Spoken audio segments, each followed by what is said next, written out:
Lamar Jackson might be my favorite player to watch in the NFL this year. It's super exciting. Because, I mean, Lamar Jackson's the closest thing to Michael Vick we've had since Michael dogfighting.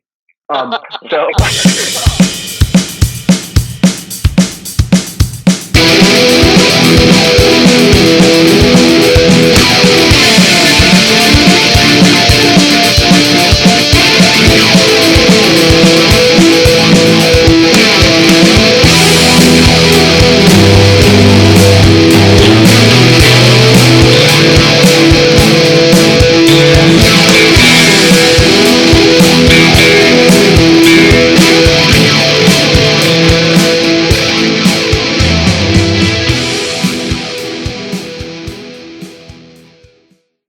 Hey guys, thanks for tuning in. This is Sports Den, the podcast. My name is Brian. Today we've got Jonathan, Kyle, and Ben. We got a full slate of show going for you, so I'm going to kick it over to Ben here real quick, and we're going to get started.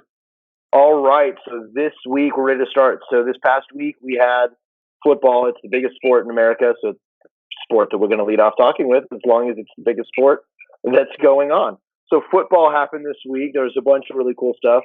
My team is in the dumpster, and it's been great. But you know what? It's going to start over. This is the week it's going to change. But anything else you guys also have from this week?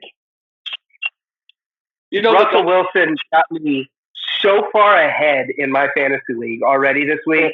I am stupid excited. Every year I always have a quarterback issue because I always get like two quarterbacks that are right around the same level. Last year, it was the first couple of weeks before Mahomes just busted it out. I was starting Deshaun Watson over him because I was like, well, maybe Mahomes is going to fluke out. And finally, I wised up and I won my league. But this year I have Watson again, and they've been flip flopping every week, and I've been picking the wrong one every week. But dude, Watson's got a lot of work to do if he's going to catch up with what Wilson did last night. That was awesome. And we've had two good Thursday night games in a row. Yeah, I'm shocked.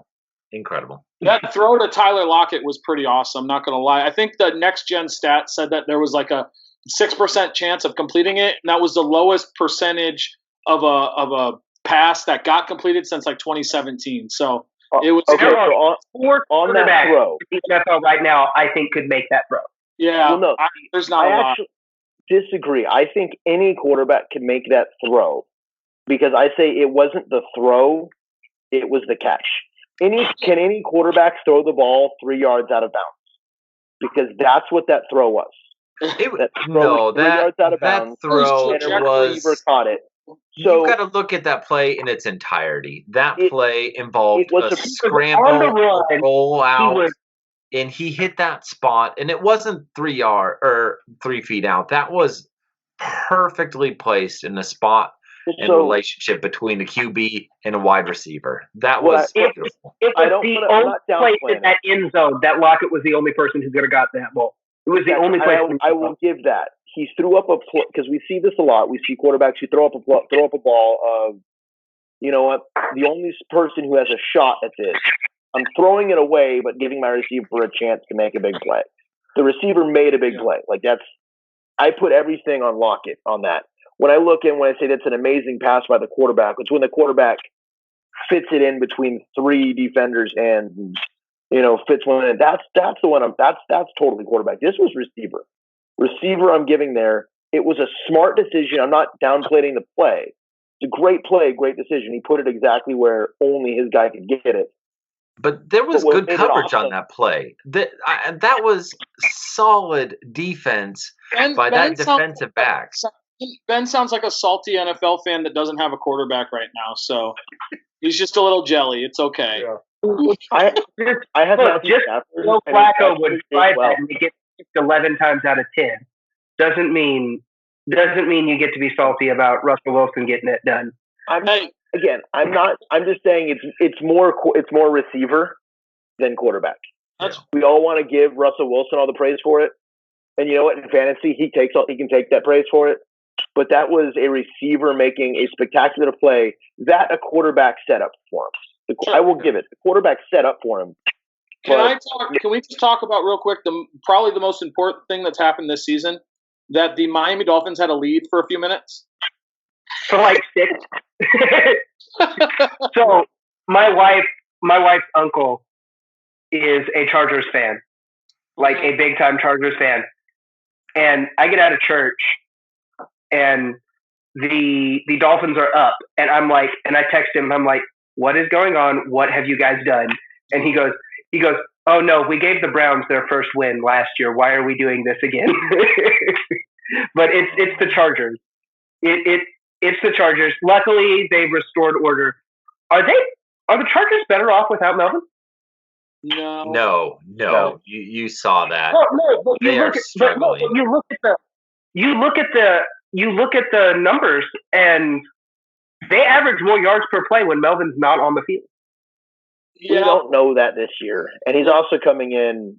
He's fresh. As a guy this year. Yeah, he better be. He's in a contract year. He's got to make some money. Slashed my bench, so. But the part that's interesting, the thing that's catching me, the Dolphins, is a few of us are in an eliminator pool, and I laugh at people not picking if you're listening to us right now and you're in an eliminator pool, I'm going to give you a grand secret of this is how you're going to win your eliminator pool. Whoever is playing the Dolphins, pick them. You only have to worry about things when the Dolphins are on bye, and then the time you didn't pick them, or the time after you picked the other team in the division playing that. Yeah, divisional rounds. With a caveat, because I actually see Bill Belichick wanting to throw the final game if he's in a position that the Patriots can actually make the playoffs and don't lose anything with a seed. Belichick will throw the final game against the Dolphins. But, like we're doing this week in football, and the thing that stuck out to me has been really the mediocrity of so many teams. Most of the teams are 500 in the NFL at the quarter project. I mean, there is only 9 of the teams that have a losing record in the NFL. That's incredible. And you look at the AFC, there's only 3 AFC teams with a winning record, and one of those is represented on the hats. Like this year has been a genuinely unpredictable year, and I, for one, am a little more surprised by that because I thought there would be people being stronger. I know Ben mentioned the eliminator. This is why I hate taking in football. Is because football is so easy to at least get some success in. And is Tua worth what the Dolphins are doing when everyone else is also mediocre and you have a legitimate shot at the wild card in your division if you hadn't have traded away everyone who was capable of doing a football move? Yeah. Now, I know in our chats I am on record for defending the Dolphins, and I not only love what they're doing, but I have a rebuild strategy that everybody should do, and that is not just go for 1 year, but you need to commit. And we'll discuss this when we talk about MLB playoffs. That makes sense. You need to have a multi-year tanking. You need to do things like the Browns did where they picked up a second-round pick for Brock Osweiler just for eating dead cap space. And you then need to combine that with a Patriot style of trading back. You get the first pick and someone wants Tua, great. Get that team's future. Get 3 firsts and some swap rights in there. Get creative and then build up, because you're talking about a 53-man roster. The problem with the NFL teams is that they go bad for a year or 2, and then they try to push to become competitive. And then you end up with the last 15 years of the Dolphins, which literally is 500 football. And that cannot be acceptable for a fan base, because you're never getting the best players and you're never getting the worst players. And the moments you do try to push your, chips to go all in, you're not going to get the guys that you need to move it. So I love what the Dolphins are doing here. Well, I think the only way it makes sense is if this is like a 3-year plan for them to purposely tank. Go ahead, I don't like but what they've been saying to their fan base is we're tanking 1 year. Yep. Well, guess what? You got to sell tickets. Look, Miami will listen. Miami will listen if you say trust the process. Miami's not Philadelphia where they're going to boo you every night when you say trust the process. Well, I think honestly right now, I think the reason you're seeing a lot of mediocrity though is honestly we have the quarterback is the most important position in football, and everybody's hurt right now. Like so if you look at the teams that are up the top, our quarter like even the Bills this week, we may not start Josh Allen because he got illegally hit in the head that wasn't a freaking fine or whatever. But we'll go into that later. But no, you look at Drew Brees out, Ben Roethlisberger out, Nick Foles out. I mean, who? Okay, Eli Manning benched. I mean, you could go. I mean, the list goes on, and so you look at a lot of mediocre football. As a Bills fan, I'm looking down the line, and I'm seeing. I made a list of all the quarterbacks we're playing, and we've got Brady a couple times and all that stuff, but outside of Carson Wentz and Brady and maybe Dak. We're going to play either Haskins or Colt McCoy. We're going to play Josh Rosen twice. We're going to play. We're going to play Joe Flacco maybe or Drew Lock, whoever it is at that point. Like I was going down this thing, going with our defense and the mediocre backup quarterbacks that we're going to play. Teams with good defenses right now are just salivating because I think this year, if you have a top 5 defense, you almost guarantee yourself a playoff spot because of how mediocre. There are only 2 quarterbacks that are underperforming right now that you can even get mad at because it's like everyone else shouldn't even be the starting quarterback right now. Yes, your hand is up, and if Sean was on the podcast, his hand would have to be up too. I would include a couple more. I would include Phillip Rivers. Carson Wentz has also been disappointing for what he has around him and his offensive-minded coach. Those receivers, I can't blame Wentz. I can talk about Rivers, but the amount of drop passes I have seen where no one was near anyone by Nelson Aguilar. At some point, I cannot blame Wentz for that. And obviously, you need to go Google the Philly Fire catch to see why everyone. We talked about it last week. We talked about that last week. It was hilarious. Brian, you had kind of hinted on it of illegal hits, which I think we've got a couple different things we can bring here. Yeah. That you lost your quarterback with a hit that was definitely questionable, and we've got a few others that kind of went along with that. Let's go ahead and go into that.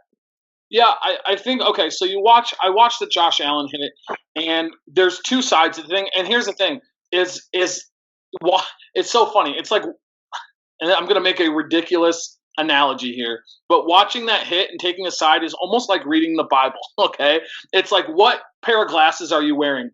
If you were on the Patriot side and you were wearing those, you could say, "Hey, Allen put his head down. He's fair game," and it's just kind of that was football and there was contact. If you've got another set of glasses on, like what do you want to be true is what side you're going to take on this. And honestly, obviously, I'm biased and all that stuff. Josh, in my opinion, Josh runs a little too much. And so he's not Cam Newton. He looks like Cam Newton. Yes, his legs are great, but the man has the strongest arm potentially in the history of the NFL. He needs to just stand back and rip it. And yes, his legs can be a weapon, but I knew that the numbers, like there's just, if you're running 6-7 times a game over a 16-game schedule, you're going to take hits like that. And the thing is now we're going to probably start Matt Barkley in Nashville this week because Josh, with that being said, and as unbiased as I possibly can be, that was a bad hit. That was helmet to ear hole. I mean, he didn't even try to get out of the way. There was nothing. I think personally, and maybe this could be another topic for another week, I would love to see the NFL institute college-style targeting rules when it's that blatant. Yeah. Ooh. Yeah. No, I'm for it when it's that blatant. And I'm sure we'll get to Vontaze in a second. But at some point we've got a really weird dichotomy in football where it's as long as that quarterback's in the pocket, you touch him with a pinky toe, and there's a flag going out. But the moment he tucks the ball under, you get to blow him up. Right. And I don't like it. I really like mobile quarterbacks. It's just they're super fun to watch. I love Russell Wilson. I love Dak Prescott when he improvises. I think Dak Prescott's got the opposite issue of Josh Allen. Dak needs to run a few more times a game because it expands the field and it opens it up a lot more. And I think if he would run, it would open the field for Zeke and for Amari to be able to do their thing because it's another threat. And Dak's got the ability to run and he doesn't fumble. Lamar Jackson might be my favorite player to watch in the NFL this year. It's super. Because Lamar Jackson's the closest thing to Michael Vick we've had since Michael dogfighting. Cam Newton. Cam's a bulldozer. Yeah. So Lamar's the quick, agile thing. That was what I like. I don't like your comparison of Josh Allen to Cam Newton because Cam Newton would purposely put himself in super dangerous positions because he was going for a highlight play. I think Josh does the same thing. That hurdle he did last year was stupid. It was stupid. It was awesome. Stupid. It was yeah. I hate it. Why do people do that hurdle? Anyway. But my point is you cannot legislate all of these protect the guy in the pocket, but then let them get lit up with no consequences. Right. Unless it's a guy that's already got like $6 million worth of fines for it. Well, no consequences. We've seen a number of cases where. So a rule that I would like to see get adjusted is the NFL slide rule, because quarterbacks go through and they slide and gain an additional 3 yards, and there's nothing a defense. I don't understand why teams don't slide for the first down, because you can slide and get 3 yards, and the defense can't touch it. The second the rule is at the beginning of the slide. Yeah, the rule's at the beginning of the slide. Yeah. If you touch a guy, they need to be down. You need to be down. You need to. The rule is any part hits on a slide, you're down. Yeah, the rule is but you can't. But with a point where you have to stop touching a quarterback, the second his shoulders dip for like they think he's a slide. That's when you have to stop. And if you try to touch him after that point, it's a 15-yard roughing personal foul. I'm waiting to see someone. There are people who slide head first. There's a problem with that strategy. If everyone just did your classic Steve Young fall on their butt slide, then you could do that. But you have people who slide and they jump forward, and you run into the scope of, are they putting their shoulder to go down to get that extra yard diving forward? But there's also something, too. I know that you mentioned, like, you leave the pocket, you get hit. There was a play where Clay Matthews cleanly hit Russell Wilson on the run and in the shoulders.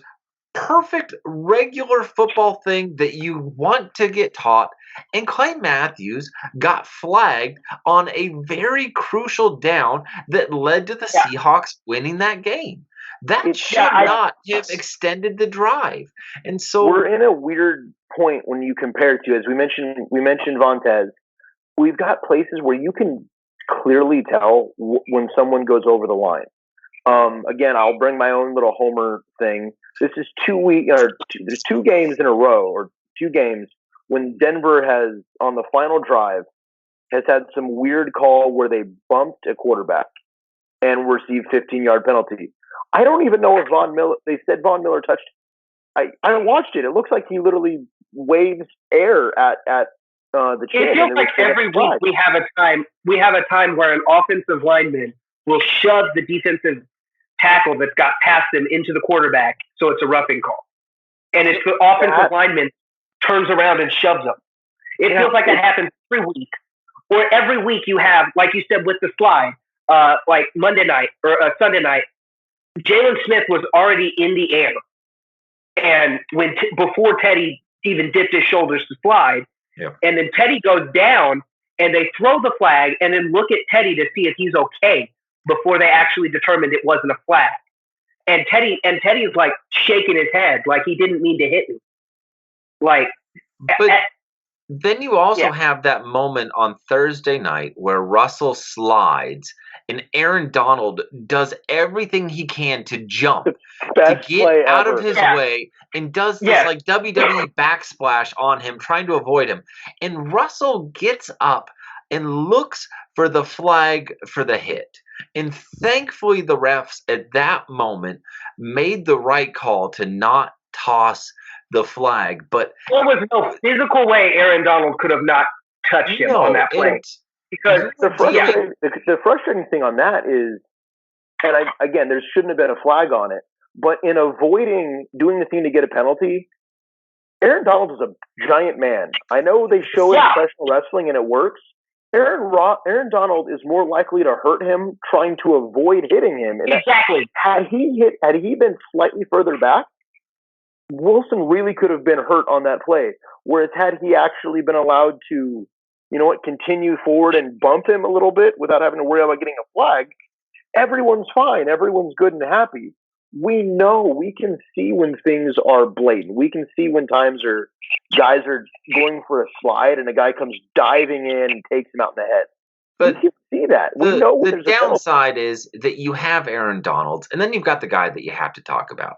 You have to have rules in place for your Romanowskis and your Vontaze Burficts. You've got these guys who are dirtier than dirty. They are worse than little kids in a mud ball fight going out there and chucking these things at each other. They are intentional when they go and they hit. That hit on Doyle was as ugly and as nasty as a thing that you will ever see. He deliberately to make it easier. Yeah, and both Romanowski and Burfict have been on roid to make it easier. And these are guys who come from rough, troubled areas. And so for all of the conversations you have about the good-natured people of a lot of solid defensive players, not just of Donald's, but of my personal favorites, like John Lynch, who was a solid guy but just hit hard. They hit to hit and not hurt. But there are dudes out there whose only intention is to see people get carted off the field. And really, the NFLPA, as hard as it is for them to say this, they've just got to determine that not every fish is worth the cost of catching them and bringing them in their boat. So, that's my thing. Wait, Brian, do you got anything? Your team's quarterback went down, Brian. So what do you got? I mean, anything to add on that to close this topic out? I see both sides to this, and I mean, it comes down to what it always comes down to, and it's money. Here's the deal: is the NFL wants to protect their investment. And what is their investment? Their quarterbacks. It's a quarterback-driven league. The quarterbacks make the money. The quarterback is the star. Nobody's watching the Patriots if Tom Brady isn't playing. Nobody's watching the Chiefs if Patrick Mahomes isn't playing. So I understand on one side, from a business standpoint, you have to protect your quarterbacks. On the other side, I go back and I watch the old NFL films, videos like in the frozen tundra, that's I love those old, and I watch how hard they used to hit, and I watch and I'm like, man, that feels like real football. And as a consumer, I would love to see more of that. But then I understand the business side. You have that side, and then there's a humanitarian side. It's like, okay, we understand as a human being what these hits are doing to these guys. And then the other side of me goes, well, they're making millions of dollars. They know what they're signing up for. So I'm like, I literally go back and forth on this thing. But, it's the culture that we live in. We're very safety conscious. And it's just kind of par for course that we're going to protect the quarterbacks, just not only because we are a safety conscious society, but also because I believe the NFL wants to protect their investments. With that being said, I think it's very hard to start arbitrarily legislating intent. When you talk about Burfict, we can talk about old Romanowski stuff, or even like Brian Cox back in the day with the Dolphins. Yeah. Those guys, yes, they were dirty players. And Ndamukong Suh is another guy. His hits were a little bit different, obviously. When you're stomping on dudes' privates, like that's a problem, obviously. Yeah. That brings no value to the game. But some of those guys make it easy. What's that? some of those guys make it easy to see. Like Burfict twists people's ankles that have just come off an ankle injury. Right. But like it's easy to see that. What I'm saying is that the rules, like any contact to the head, that means if a defensive lineman's coming through trying to swipe the ball and he misses and the palm of his hand hits the helmet, come on, guys. Like, at what point, like, to me, it's like there needs to be some sort of line. I just feel like the line has been pushed so far towards safety that you're losing value. Well, speaking of protecting investments, we do have, it looks like, a high-valued player is coming back maybe a little early from an injury, but the player seems to be thinking he's good. We kind of got it brought up, continuing on the NFL, that Shaquan looks like he's going to want to play with high ankle sprain. As my own team, I actually got a little bit of it as well, a little bit less of a high-profile position, but for my Broncos, Derek Wolfe, same kind of thing, high ankle injury, and he was back last week after 1 week after that.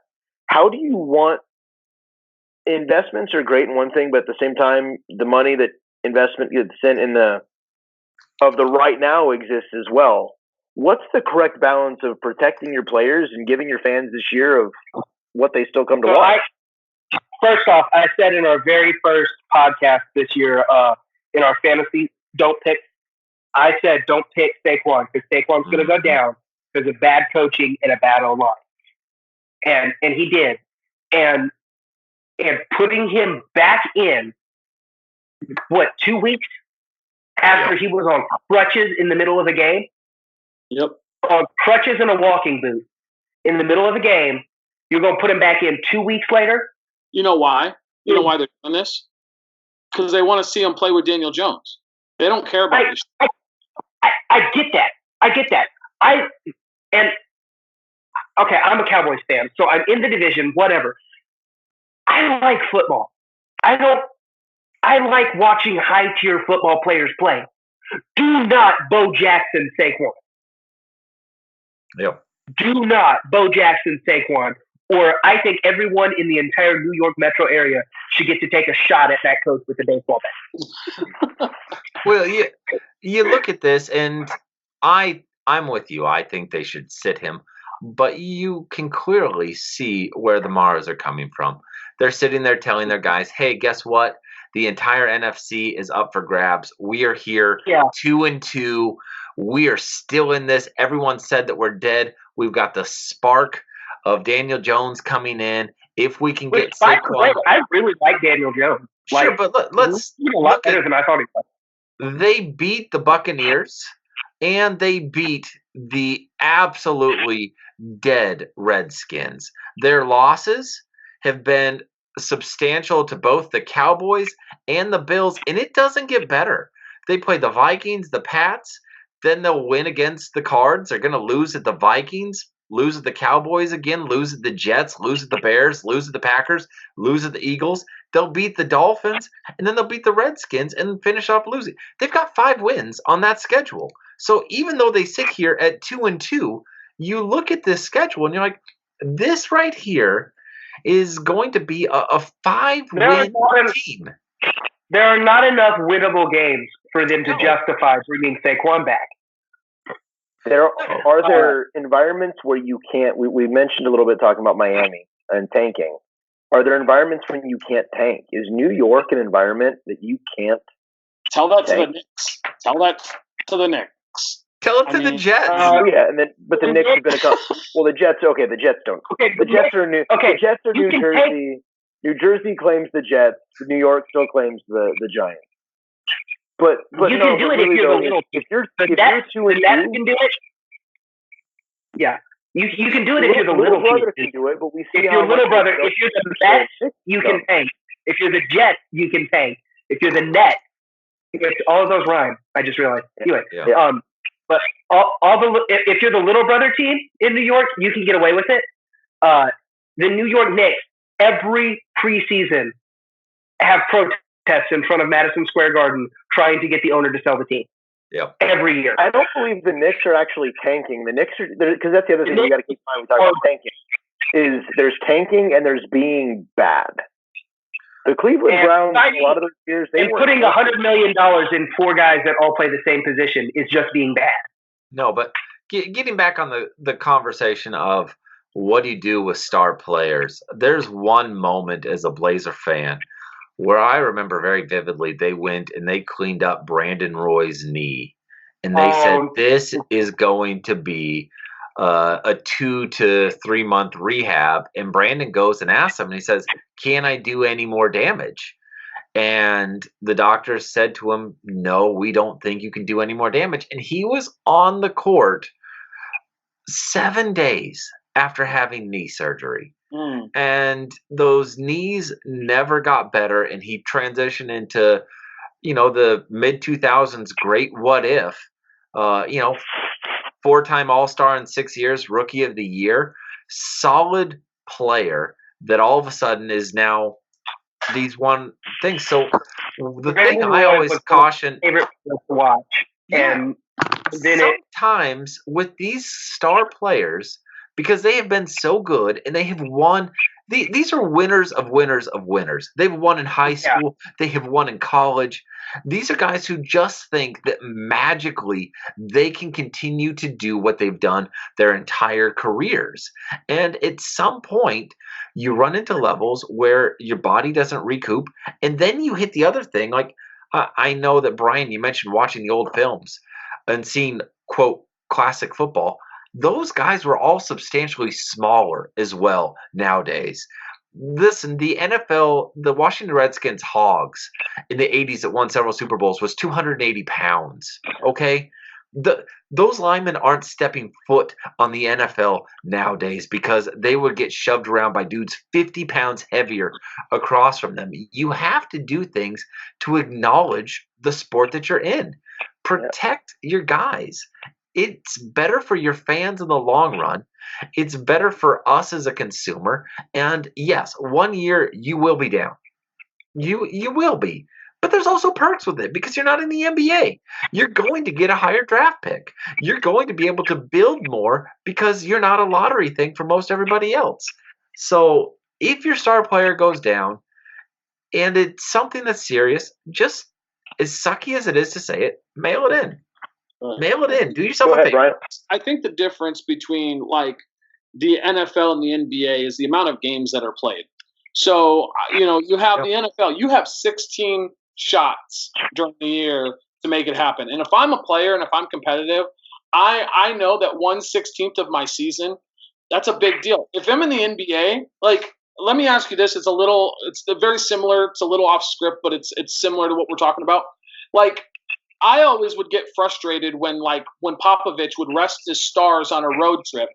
So, like, I wanted to go see – it was a Spurs and Bucks game in San Antonio, and Popovich rested his stars. And I'm like, yes, I'm here to see Giannis and all of them, but I'm also here to see the opposing team play. And when I buy tickets at the beginning of the year, my assumption is unless these guys are hurt, I'm paying money to see them play. So the MLB playoffs have started. Yeah. We got baseball, playoff baseball.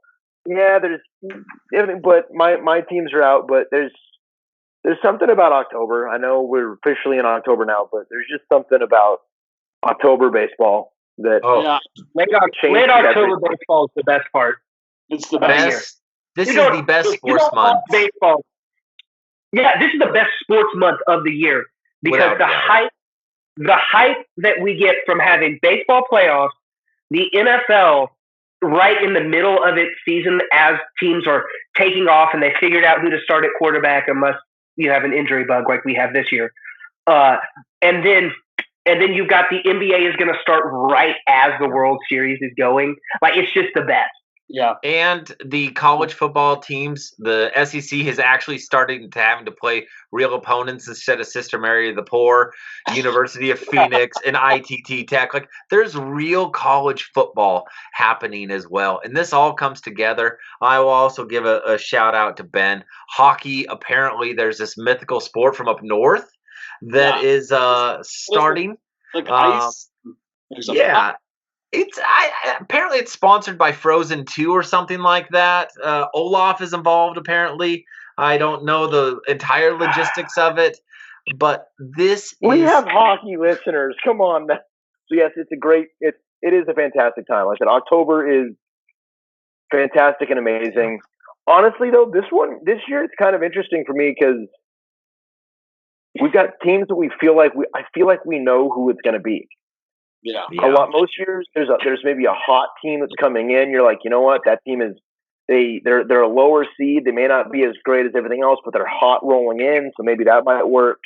St. Louis has got a big habit of being that. I don't think they're that this year. I think they're cold. I feel like the World Series we kind of know what it's going to be. So I know that's just me. I look at it. It's a weird postseason. I honestly think the Twins are for real. I could see I know this sounds crazy a little bit, but a Minnesota-Houston ALCS. And I don't know if Minnesota will beat Houston in a 7-game series, but I think it'd be a lot closer. I have Minnesota beating the Yankees in the ALDS right now. I could see that, but here's the thing: Houston just became the first major league team since we've tracked this, so like 1850 whatever, to never intentionally walk someone in the entire season because their pitching has been that dominant. Yeah. It hasn't made sense. Like, there's I don't understand. Like, I love it, but I don't understand how you make a team that dominant. Oh, that's simple. Remember when I mentioned the concept of 3-year tanking? This is where my love of tanking gets validated. But it wasn't just the tanking. But it wasn't just the free agent. You still got to pull off the Verlander trade. You still got to pull off the Verlander trade. You can do that. I agree with Kyle. You have to. Yeah. Here's the thing. You have to have enough young assets, which you get from tanking, or pull off the Verlander trade. And the young assets that you keep have to become studs. You have to draft well. Yeah. So you have to draft well. Not just drafting well, but you look at this. Hardest one to draft well in. You look at this. The big boys who are in here. I've got 538's prediction pulled up. Their top 3 predictions for winning the World Series are as followed: 31% Astros, 28% Dodgers, 16% Yankees. You want to know what else? Those are 1, 2, and 3 for resource and player development. Like, it is not a shocker as to why. But you want to talk about incredible? 1 through 7 is a 285 batter on the Astros. That is incredible. Their only weak spot is the 8, and that is their catcher. And then they roll right back around at 9 to hit you again with Josh Reddick. And when that is your 9, a dude who's still hitting 20 dingers at 280 with 95 RBIs and double digits, squiggly lines in the steals, this team is incredible. And you're talking about a 1, 2, 3 of Verlander, Greinke, and Cole. Literally, in a 7-game series, you're going to have to face those guys 2 times a piece. I don't know anybody in the NL, when you look at that, who can legitimately say they've got a chance. You want to say the Dodgers, but Kershaw's history of just tanking, just completely falling apart in the postseason is so bad that you cannot count on dominance on a long ball. The Dodgers want the long ball. Well, yeah. That's what goes away. You but also, be able to manufacture run. The Dodgers did give us last year that 18-inning World Series game, which is the best baseball game I have ever seen in my life. Sure, they won 1 game. But I got to say they won the most memorable one. They unfortunately didn't get the championship. But when I think of the highlights, well, yeah. But the NL, I don't know. Think of how big the Astros are as a favorite. Like, we got a guy that's placed $5 million worth of bet on the Astros. Like, he placed $3 million at Vegas, and then just went to the $3.5 million at Vegas, and then just went to the Meadowlands this morning and placed another $1.5 million. Now, part of that is because he's done a very stupid business thing as a furniture salesman. Not stupid. And it's already bit him in the butt. What has he done report for us. So, what is happening? So he is a mattress salesman, and basically what he's done is he said if the Astros win, then everyone who has bought a mattress in the past, I think it's 6 months, their mattress is now free. No.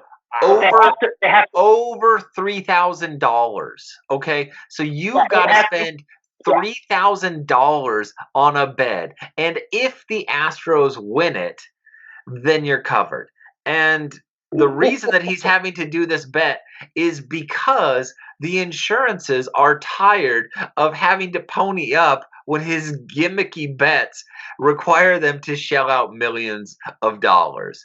So he's done this before. $18 million. He lost $18 million the year that Peyton Manning won a Super Bowl with the Broncos. So he lost $18 million, and apparently his wife left him for a little bit over it.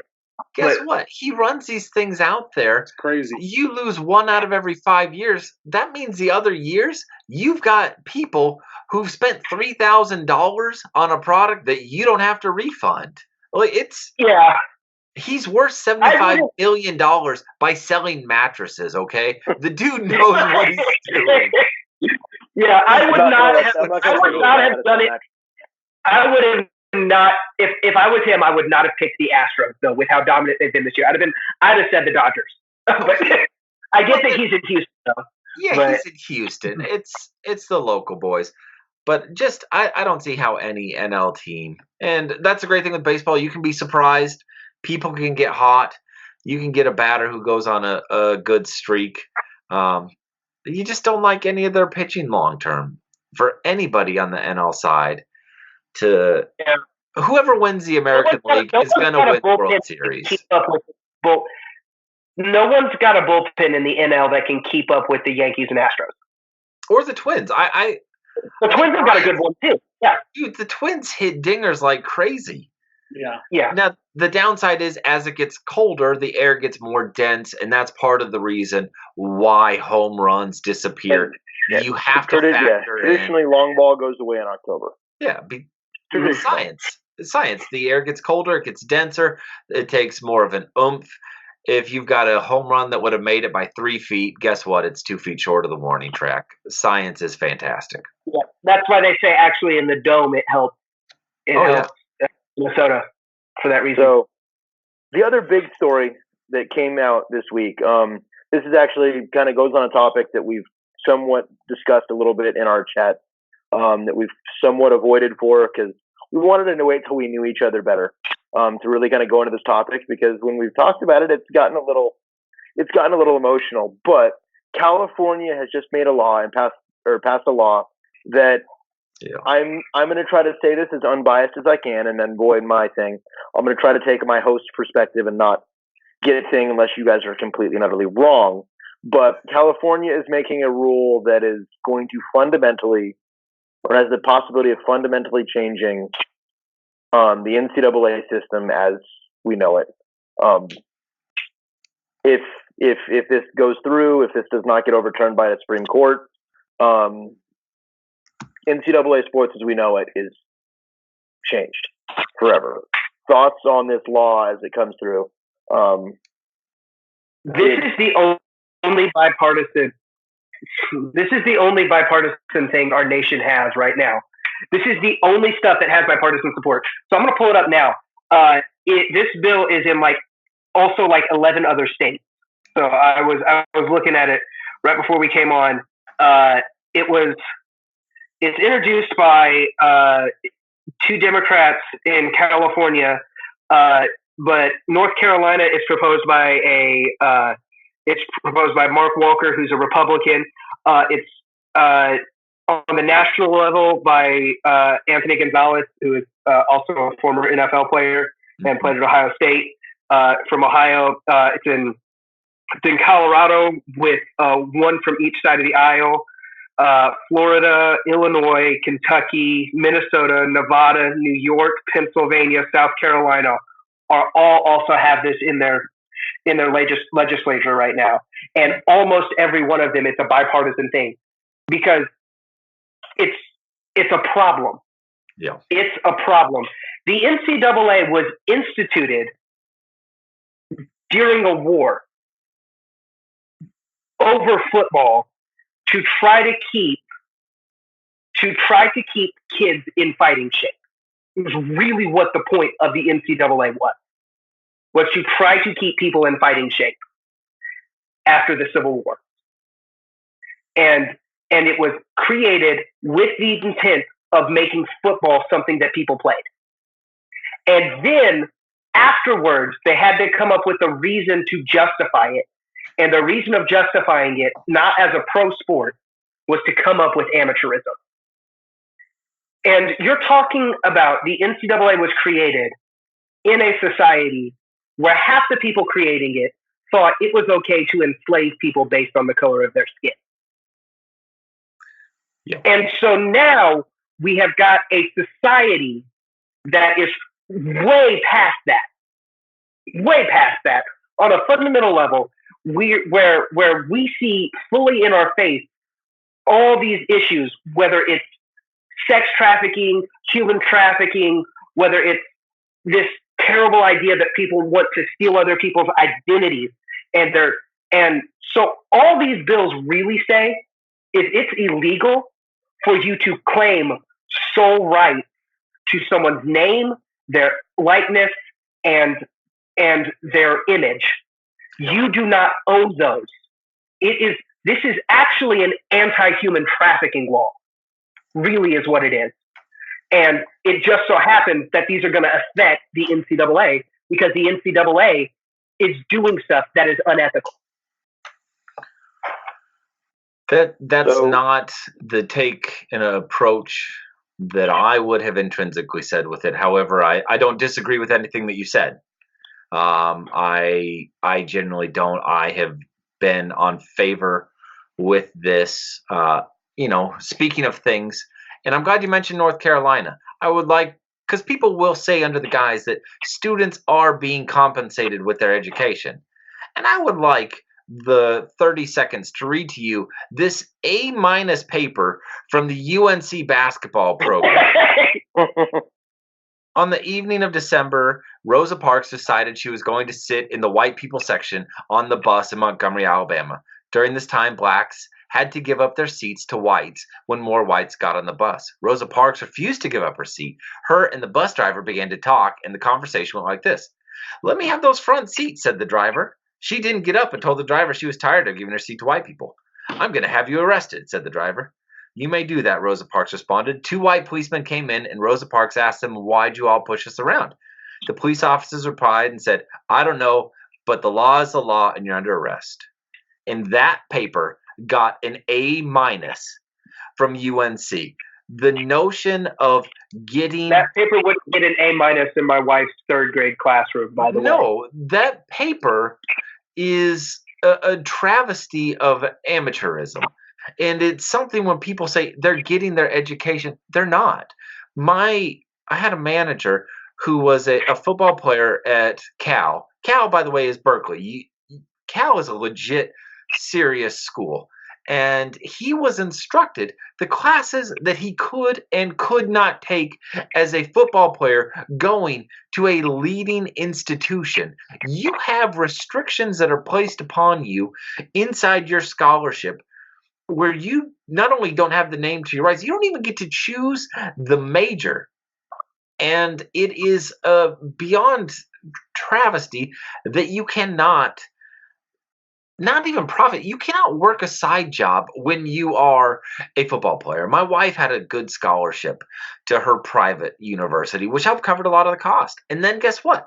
In the evenings, she went up to Einstein Bagels, and she worked the evening shift at Einstein Bagels to help cover the costs. You know what football players can't do? They can't, after class, go and get one of those jobs at Einstein's or Chipotle. They can't even get the job of an Uber driver to go forth because of the liability. And yes, they do get a small stipend. But you are also talking about the toll and damage that you're putting on your body. We are also a huge face of a multi-million-dollar franchise. In Oregon, we don't have pro teams, but we've got the Beavers and more importantly, the Ducks. The Ducks are everywhere. Their faces are all over Portland and up and down the I-5 corridor. And Justin Herbert has not seen 1 cent of this. Now, his coaches are getting compensated handily. You also have the number 1 team, Dabo Swinney, getting paid $9.5 million and then receiving in 1 year 3.5 times what the average American will earn in their life, simultaneously utter the phrase, if we ever pay these students, it becomes about the money, and I'm not about that, and I'll quit. There has never been a more asinine, oxymoronic, hypocritical statement than when Dabo Swinney says this. And to just let kids say, hey, compensate me so I can have a little bit, because only 2 or 3% of these guys are going to go pro. But they can have a chance to get started on their collegiate or post-collegiate career with a head start that, guess what? They have earned from their institution by the money they brought in. Here's my question. I'm going to kind of be the contrarian one here and just kind of try to maybe bring a different perspective. So I'm just trying to think long term. So could you imagine a recruiting pitch between, you got a hometown kid who wants to go to SMU, who lives in Dallas. All of a sudden, USC's coming out and saying SMU is going to be able to offer me, I'm just going to throw arbitrary numbers out, $3,000 a semester, $5,000 a semester to play football. And that's what they can afford because that's the size of their school. And all of a sudden, USC's over here, hey, we like you. We're going to give you $20,000 a semester to come play football for USC. All of a sudden, you are going to see these large schools. I know they take a lot of the talent already, but you're literally going to see a suction of talent to the top, and it's going to be a bidding war. And it's like, is there a salary cap? How much can these schools spend on players? Can you know what I'm saying? And so here, that would be one concern that I'd have from a competitive advantage. The other concern, and let me back up and say, I don't disagree with both of you from the side of these kids probably deserve to get paid. But from a logistics standpoint, I'm worried that it's just the NCAA, it's just going to implode on itself, or college football is not going to be what it was anymore. It's going to be a different amateur league, but it's not going to be the college football that we've known and loved and grown up. I don't think any of these have to pay the player, though. It's you don't get the right to steal their image. Well, so here's the question that I've had it brought up to me. Here's the part that I've got brought up, and you actually kind of hit on this, Kyle. You said Oregon football is this huge thing, but that's the key. That's a key thing to make there. Oregon football is a big thing. Who's the quarterback in Oregon again? Justin Herbert. Justin Herbert is playing. He didn't accept the scholarship to Oregon. He accepted a scholarship to Nevada. Do you know his name? Probably not. No. You mean like a Colin Kaepernick type player? Yeah, Kaepernick came from Nevada. If you have the talent, you will get found. Kaepernick made Nevada's name, though. Like, Nevada was not a pro football powerhouse until Kaepernick went there. That's a bad example. You knew him when his games happened to be on TV.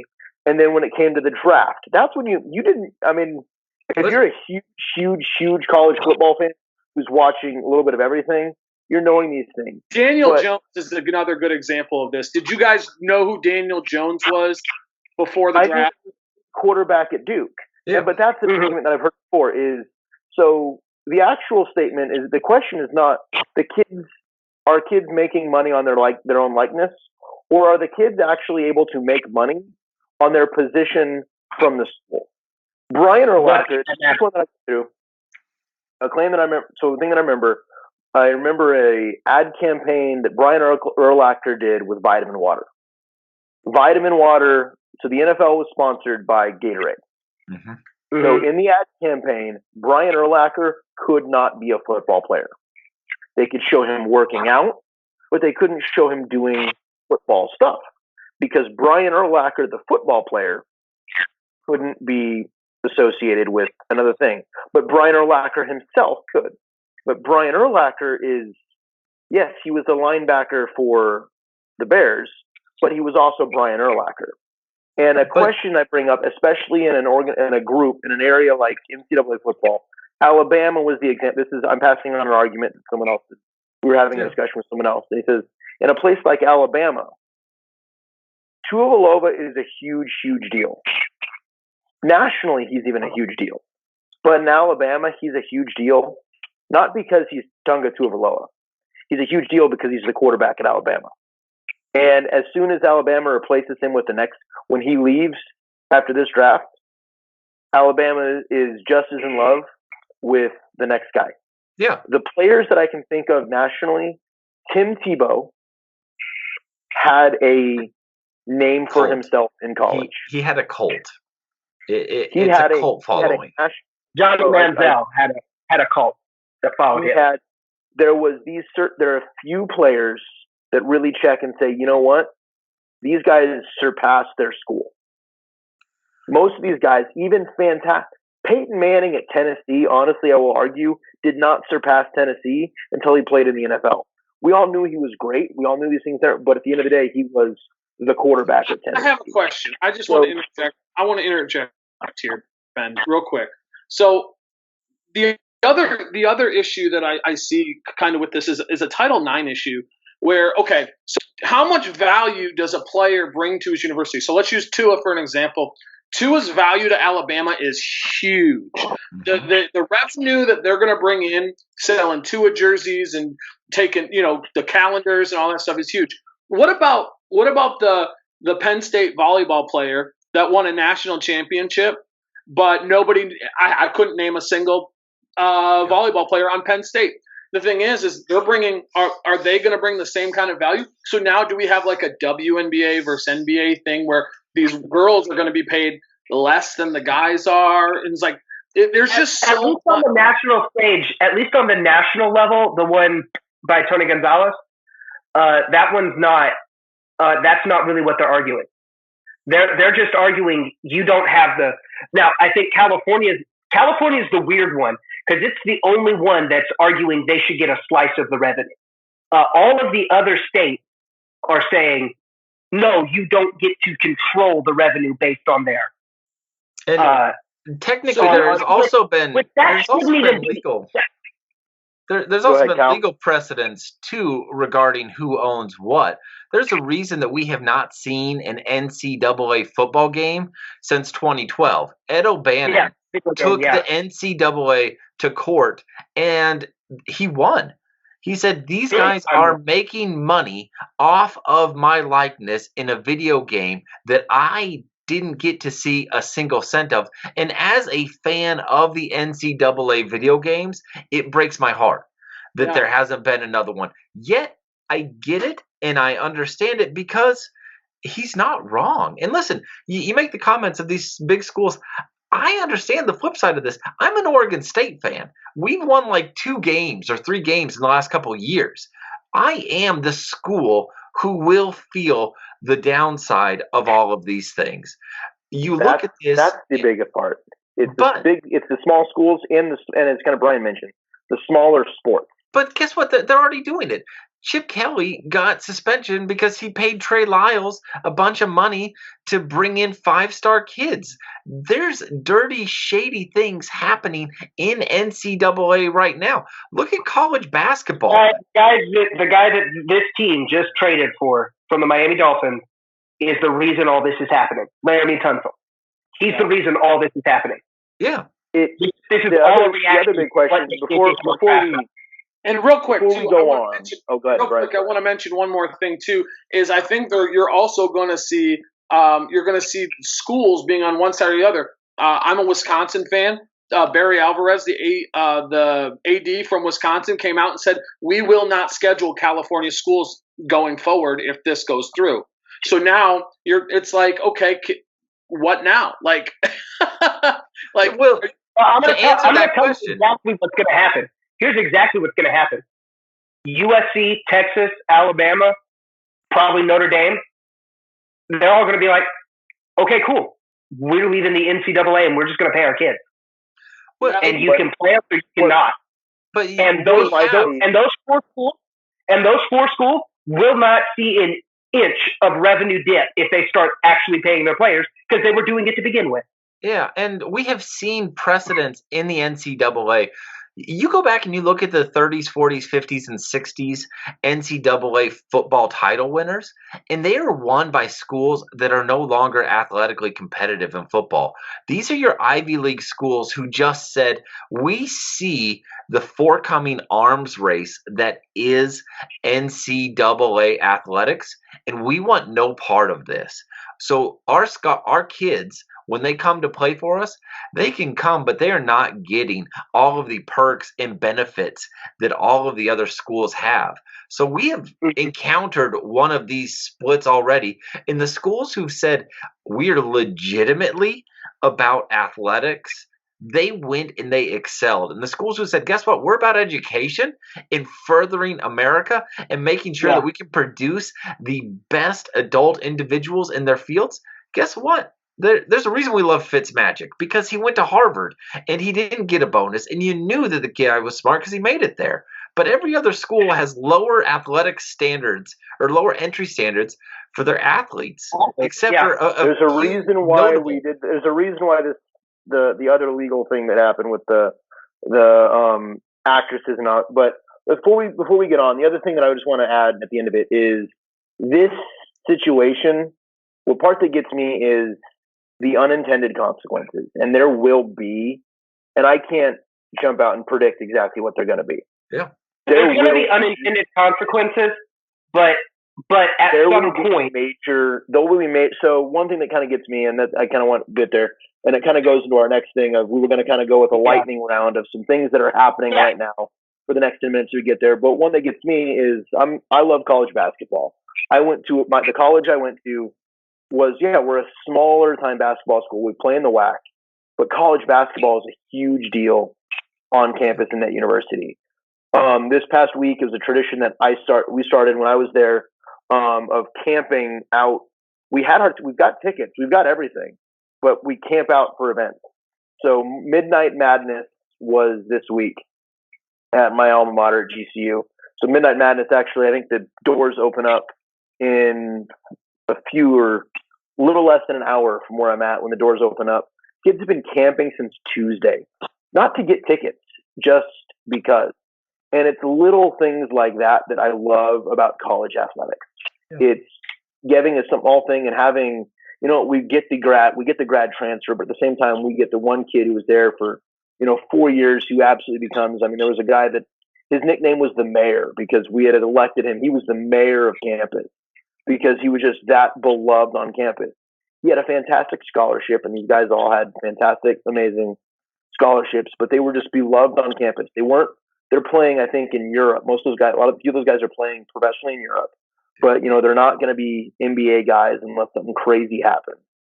But it's a smaller thing, and I feel like that's the kind of element we lost. That's one reason I love when I, gave my intro here. I love mid-major basketball. I love mid-major football.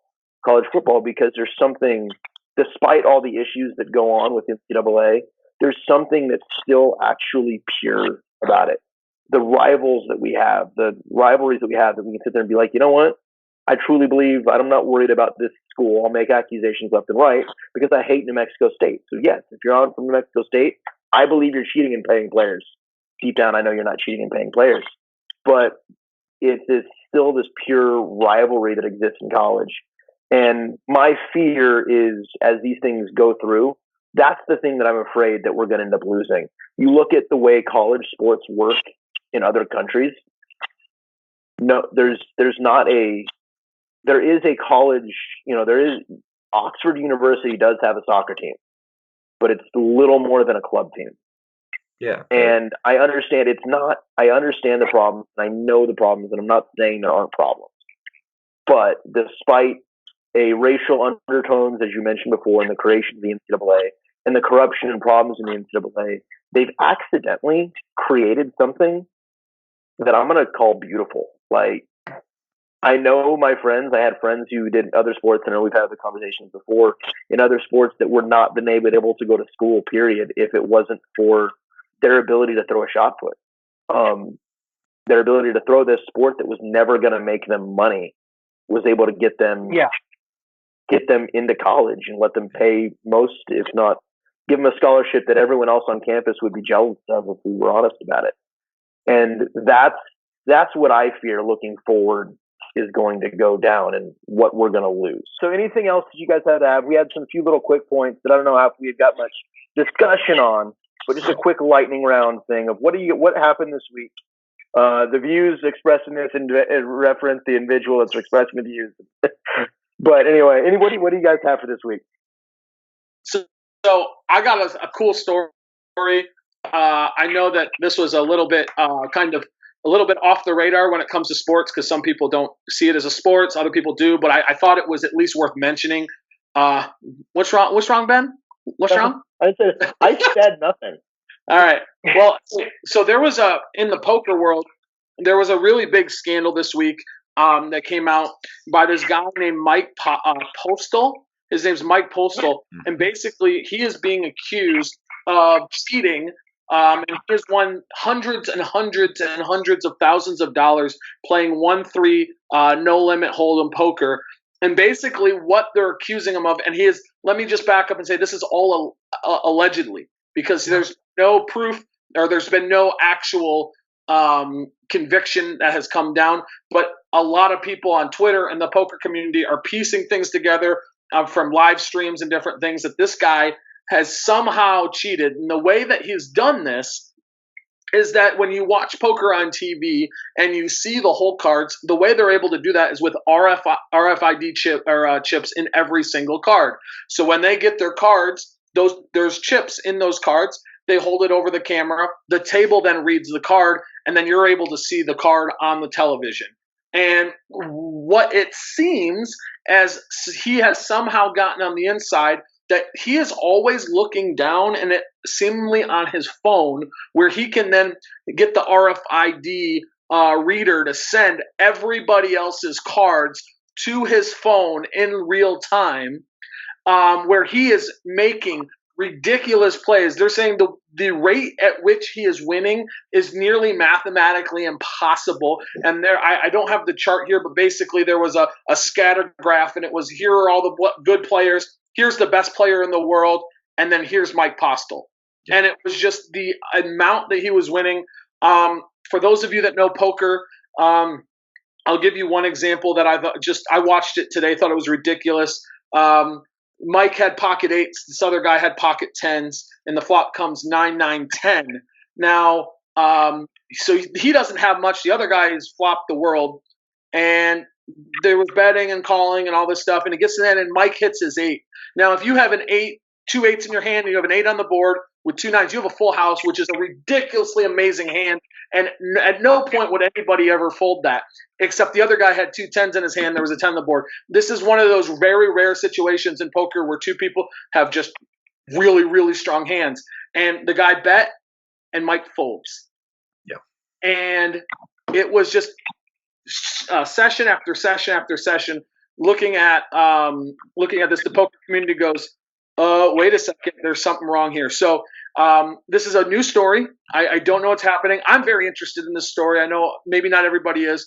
I think this is fascinating, but we're going to see where I've never watched or played poker in my life, but this is super interesting because I love cheating when it goes wrong. I think my favorite story in all of sports is the bat burglary by Albert Bell. But to tack on super quick to Brian's thing for extra validation of why he's cheating, he only plays in the live streams. The moment that it switches, he gets up and leaves and goes home.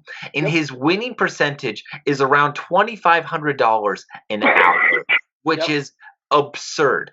And everybody else has stated that if you are a poker, I hate the phrase, if you're a poker god like his winning percentages, why are you getting up and leaving when you are $2,500 an hour? He's cheating. It's incredible. Last thing I'll say about this, they took different pictures, and you can see that there is something in his hat. They don't know if it's a transmitter to his phone or whatever it is. There's something in his hat. But like he said, it's only at one casino, and he only plays the live stream games with the RFID chips in the cards so that he can basically get it to his phone. if you watch the footage and the video, he literally, other people are playing and he's doing this. Yep. And he's just kind of looking. So I find it interesting. It's pretty crazy stuff, but that's all I got. Anything else from this week that you guys have seen? Yeah. Just want to mention quickly. So in my lightning round, I'm going to tag off what you said about unintended consequences. One of my mentors has this phrase that stuck with me, is that today's solutions are tomorrow's problems. That applies with the NCAA. It also applies in what happened with SI firing roughly 40% of their staff. You have a company who didn't. That's Sports Illustrated for those of you that are still not up to date on acronyms. It's been a while since I know a lot of people have actually read that magazine. But. And you're right. And it's because of several things. One of the unintended consequences of things like this podcast is that the accessibility for everybody to can contribute to the funness that is the sports has been lowered. And guess what? Some of us aren't bad. I've had some pretty decent picks that I've mentioned were going to happen that have happened. I called the Antonio Brown scenario. I said the Brewers didn't need to worry because they're still going to make the playoffs, and they made the playoffs. And so you get these scenarios where guys who are not completely unintelligent like myself get the chance to do podcasts which are fun.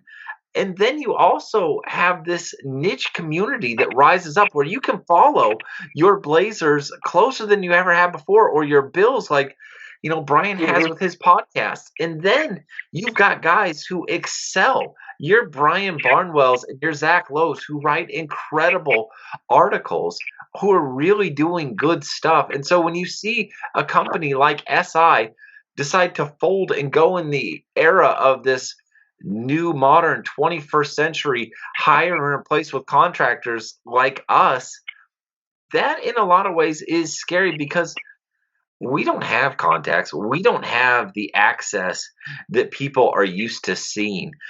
There's a reason why we love some of those 80s and 90s figures is because those beat writers gave us in-depth information that we couldn't have got any other way. And to see publications disappear and slash their staff and replace it with people like us from the outside who can write a good article or produce one good take and just say, hey, we've got a new brand for you, is a person who loves sports. That's sad for me. I want to see and hear the best educated guesses out there. So for the SI folks out there, I'm sorry. I hope things pick up, but I don't know what the 21st century field looks like. Yeah. But anything else? Do you have any last minute? What your bit? Mine's gonna take like 30 seconds. 30 seconds, perfect. That's what we got. I hate NBA preseason games that are against teams from other countries. Like they need to stop. They need to stop. I do not want to see a 5'4" Chinese dude trying to guard James Harden on a one-legged flamingo shot from 40 feet out that has no right of going in, and yet somehow hits the rim because he knows there's no way this guy has any way of getting to him. I don't want to see the Brooklyn Nets just fast break for 48 minutes because the team from France they were playing was full of 45-year-old Brazilian guys that can't keep up with them. I don't like it. It's not really good basketball. Let them play actual NBA players because the more you have the NBA teams getting to play other NBA teams, the more they actually can make smart roster decisions. Idea of this week. If there's something that's going to be televised nationally that you want us to watch, review, maybe even live stream our comments of, give that a comment to make something nationally. Don't give us, my high school brings a thing. We can't watch that. Give us something that we're all got to be nationally televised.